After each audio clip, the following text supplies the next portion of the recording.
à toutes et à tous et bienvenue dans Chine France le journal, votre émission quotidienne d'information sur la Chine en français sur Mandarin TV. Sans transition, voici les titres de l'actualité. La Chine donne à l'ONU 300 000 doses de vaccins pour les casques bleus, un cadeau qui s'ajoute aux 200 000 doses déjà promises par l'Inde. 65 millions de doses de vaccins ont été administrées en Chine depuis le début de la campagne vaccinale, un chiffre faible compte tenu des 1,3 milliard d'habitants. La Chine ouvrira une trentaine d'aéroports d'ici 2025, une promesse faite lundi par l'administration de l'aviation de Chine. L'université Tsinghua rejoint d'autres universités mondiales pour proposer des cours en ligne. Les étudiants pourront obtenir des crédits en suivant ces cours. Selon un rapport publié par la Commission nationale de verdissement, la Chine a planté 6,77 millions d'hectares d'arbres l'année dernière. Début de la construction d'un grand télescope au Tibet, le projet est destiné à la fois à la recherche scientifique et à des fins éducatives. 300 000 doses de vaccins, c'est ce que la Chine a décidé de donner à l'ONU pour les casques bleus. C'est ce qu'a annoncé lundi la mission diplomatique chinoise, une aide importante qui s'ajoute aux 200 000 doses déjà promises par l'Inde. La Chine va donner à l'ONU 300 000 doses de vaccins contre la pandémie de Covid-19 pour les casques bleus. C'est ce qu'a annoncé lundi la mission diplomatique chinoise. Un cadeau qui s'ajoute aux 200 000 doses déjà promises par l'Inde aux quelques 100 000 militaires et policiers employés par des missions de paix.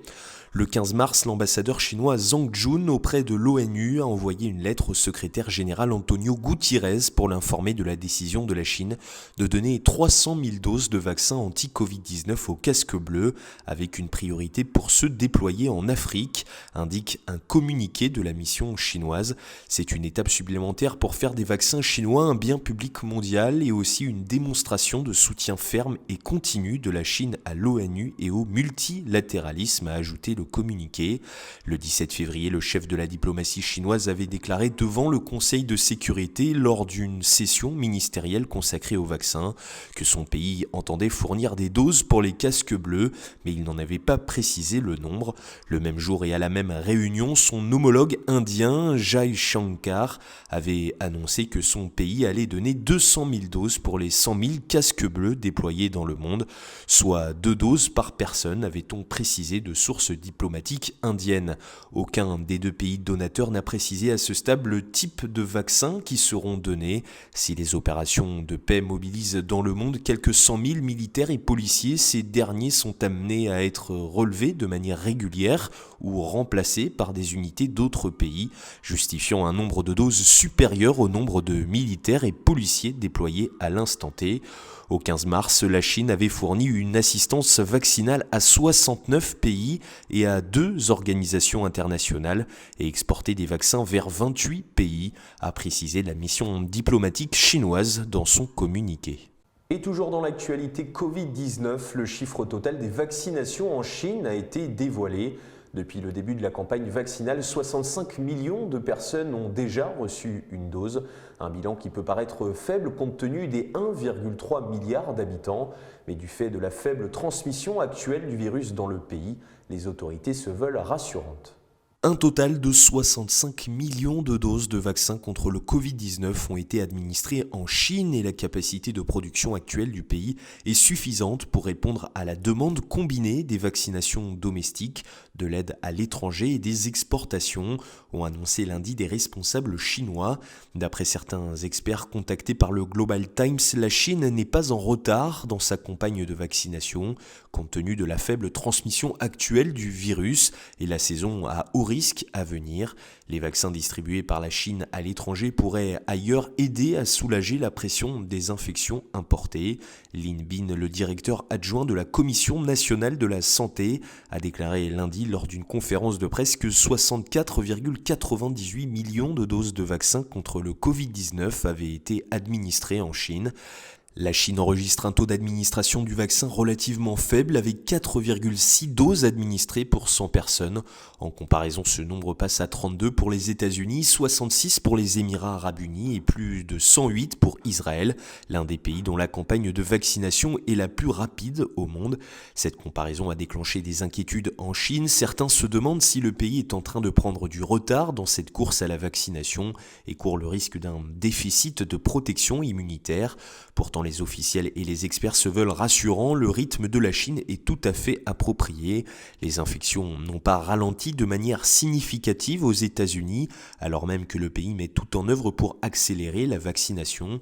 Selon les analystes, les vaccins jouent un rôle plus important dans la réduction des symptômes et du taux de cas graves que dans la prévention absolue des infections.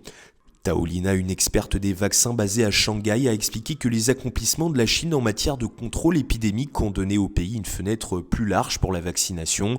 De plus, la capacité de production du vaccin a augmenté rapidement au cours des derniers mois et devrait bientôt atteindre les 10 millions de doses par jour. L'experte a en outre révélé qu'un exposé quotidien sur l'état de la vaccination pourrait bientôt être mis en place pour permettre à la population de comprendre les progrès de cette campagne. Certains pays européens ont ainsi suspendu l'utilisation du vaccin Oxford-AstraZeneca après des signalements de thrombose des caillots sanguins chez des personnes vaccinées. Cependant, l'entreprise affirme qu'il n'y a pas de lien entre le vaccin et l'augmentation du risque de thrombose. La Chine, elle, a lancé sa campagne de vaccination de masse au mois de janvier et d'après Gao Fu, le directeur du Centre de prévention et de contrôle des maladies de Chine, le pays serait capable de vacciner 70 à 80% de sa population d'ici la fin 2021 et la mi-2022, parvenant ainsi à l'immunité collective. Et justement, cette crise sanitaire fait des dégâts économiques. De nombreux secteurs, comme celui du transport aérien, sont touchés. Pourtant, lundi, l'administration de l'aviation civile de Chine a annoncé la création d'une trentaine d'aéroports d'ici 2025, preuve d'une volonté de relancer la machine. La Chine prévoit de construire une trentaine d'aéroports de transport civil d'ici 2025. C'est ce qu'a déclaré lundi l'administration de l'aviation civile de Chine. Ce projet s'inscrit dans le cadre des efforts du pays pour promouvoir un développement de l'aviation civile de haute qualité pendant la période du 14e plan quinquennal de 2021 à 2025, a déclaré Zhang Qing, responsable de l'administration de l'aviation civile de Chine, lors d'une conférence de presse. D'ici 2025, la capacité prévue des aéroports de transport à l'échelle nationale devrait atteindre 2 milliards de passagers, alors que le pays accélère la construction de grands projets d'infrastructures d'aviation civile.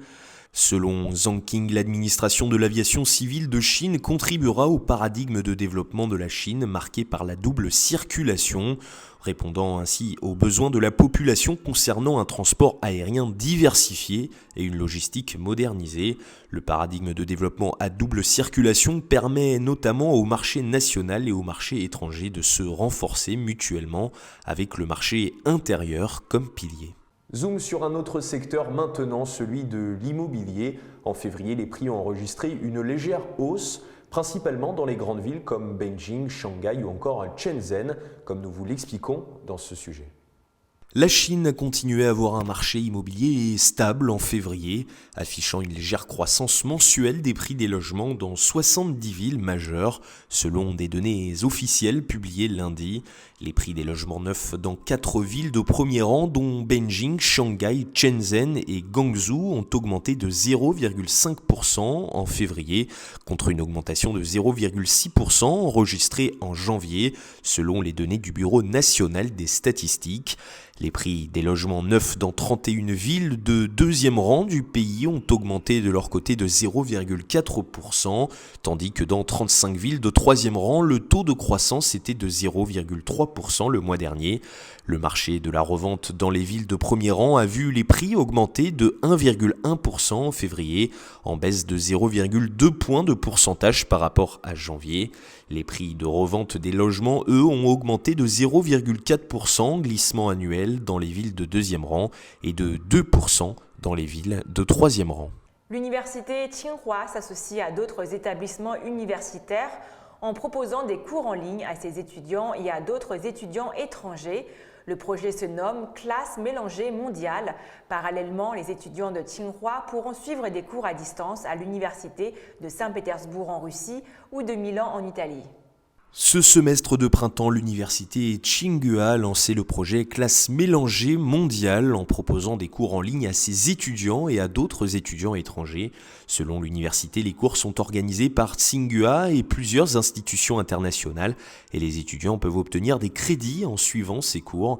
17 cours de Tsinghua sont ouverts aux membres fondateurs de l'Alliance mondiale MOC, formation en ligne ouverte à tous, notamment l'Université d'État de Saint-Pétersbourg en Russie, l'Université technologique de Nanyang à Singapour et l'Université polytechnique de Milan en Italie. Un large éventail de disciplines d'études est couvert, telles que les sciences informatiques, l'économie, les sciences humaines, l'architecture, le génie civil ou encore l'électronique et les langues. Parallèlement à l'avenir, les étudiants de Tsinghua pourront quant à eux suivre des cours proposés par des universités étrangères, notamment l'école supérieure polytechnique de Rhénanie-Westphalie en Allemagne, l'université Rice aux États-Unis et l'université de Toronto au Canada. Les opportunités de communiquer avec des personnes de différents pays et milieux culturels sur les campus sont limitées. Grâce à la technologie éducative et à la conception créative de programmes d'études, nous pouvons offrir à nos étudiants un espace plus imaginatif, les guider dans un voyage plus vaste et façonner un système éducatif résilient qui fait face à l'ère de la mondialisation et l'avenir, a déclaré Yang Bin, vice-président et administrateur scolaire principal de l'université Tsinghua. Lui Xiao, professeur associé du département d'économie et de gestion de Tsinghua, a proposé 3 cours en ligne ce semestre. Selon elle, c'est pour les étudiants étrangers une opportunité de comprendre le développement de l'économie numérique en Chine. De plus, cela permettra des échanges approfondis entre étudiants chinois et étrangers et de promouvoir davantage l'importance de reconnaître des différences internationales. Selon un rapport publié par la Commission nationale de verdissement, le 11 mars dernier, la Chine a planté 6,77 millions d'hectares d'arbres l'année dernière. Ces efforts d'écologisation ont non seulement amélioré l'environnement de la Chine, mais ont également profité à sa population. En effet, plus de 3 millions de personnes sont sorties de la pauvreté grâce à l'industrie verte. Selon un rapport publié le 11 mars qui a marqué la 43e journée nationale de plantation d'arbres, la Chine a planté 6,77 millions d'hectares de forêt l'année dernière et a contrôlé plus de 2 millions d'hectares de terres sablonneuses grâce à l'amélioration de la végétation. Le rapport publié par la Commission nationale de verdissement a également montré que 827 000 hectares de terres agricoles et plus de 1,66 million d'hectares de pâturage avaient été transformés en forêt ou en prairies au cours de l'année écoulée. Actuellement, la Chine urbaine compte 14,8 mètres carrés de zones vertes par habitant et 441 villes se sont jointes à la campagne de construction de villes forestières nationales. En outre, le pays a lancé son premier programme pilote de construction de parcs naturels de prairies l'année dernière, avec 39 projets pilotes lancés, couvrant un total de 147 000 hectares de prairies dans 11 provinces et régions autonomes. Selon le rapport, ces efforts d'écologisation ont non seulement amélioré l'environnement de la Chine, mais également profité à sa population. Ainsi, l'année dernière, la valeur totale de la production de l'industrie forestière a atteint 7 550 milliards de yuan, soit environ 1160 milliards de dollars, tandis que le volume du commerce d'importation et d'exportation de produits forestiers du pays s'élevait à plus de 160 milliards de dollars. Le rapport montre également que plus de 3 millions de personnes sont sorties de la pauvreté grâce à l'industrie verte. Parmi eux, environ 1,1 million de personnes sont actuellement employées comme défenseurs de l'environnement et leurs conditions de vie se sont largement améliorées.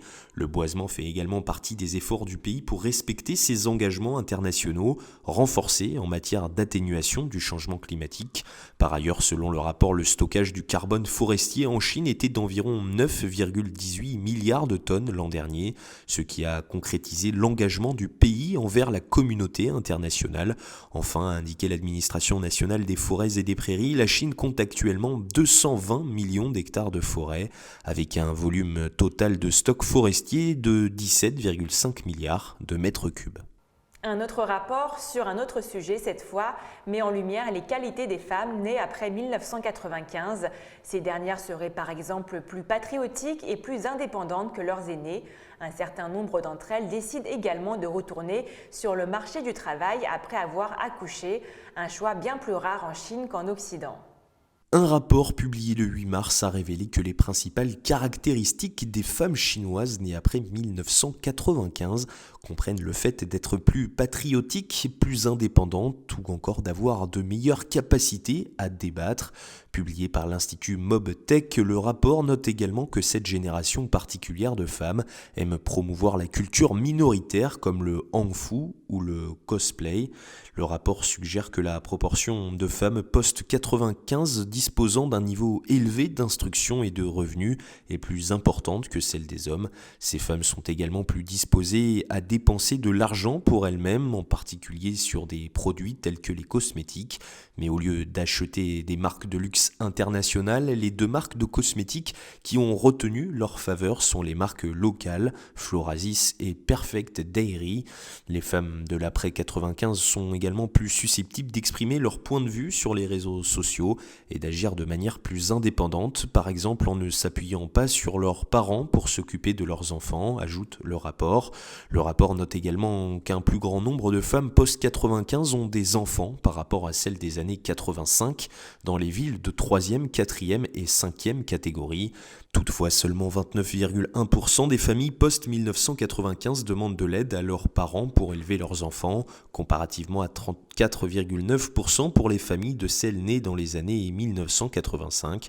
De plus de 60% de mères de l'après-1995 choisissent de retourner sur le marché du travail après avoir accouché. Et partons à Lhasa maintenant, la capitale de la région autonome du Tibet, où commence la construction d'un grand télescope. Le projet est destiné à la fois à la recherche scientifique et à des fins éducatives. Il servira également la future mission spatiale de la Chine. La construction d'un télescope optique d'1 mètre de diamètre a officiellement commencé à Lhasa, la capitale de la région autonome du Tibet, au sud-ouest de la Chine. La nouvelle a été annoncée lors d'une visioconférence très médiatisée à Lhasa la semaine dernière. Le projet est destiné à la fois à la recherche scientifique et à des fins éducatives dans la région autonome du Tibet. Le télescope servira également la future mission spatiale et astronomique de la Chine et sera conçu et produit avec des caractéristiques adaptées au haut plateau, a déclaré Wang Zhongjue, chercheur aux observatoires astronomiques nationaux de l'Académie des sciences de Chine. Situé au cœur du futur planétarium du Tibet, le télescope sera étendu aux observations visuelles de jour comme de nuit, à la photographie astronomique, à la diffusion en direct et à l'enseignement à distance. Le projet complet devrait être mis en service cette année. Il a été proposé conjointement par 5 institutions, dont les observatoires astronomiques nationaux de Chine, l'Observatoire de la montagne pourpre, relevant de l'Académie des sciences de Chine, et le Musée des sciences naturelles du Tibet. C'est la fin de notre journal. Merci à tous de nous avoir suivis. Et n'oubliez pas, vous pouvez retrouver toutes nos vidéos en vous abonnant à notre chaîne YouTube. Et pour ne rien rater, cliquez sur la petite cloche en bas à gauche de notre vidéo pour recevoir toutes les notifications de Mandarin TV. Très belle journée ou très belle soirée avec Mandarin TV.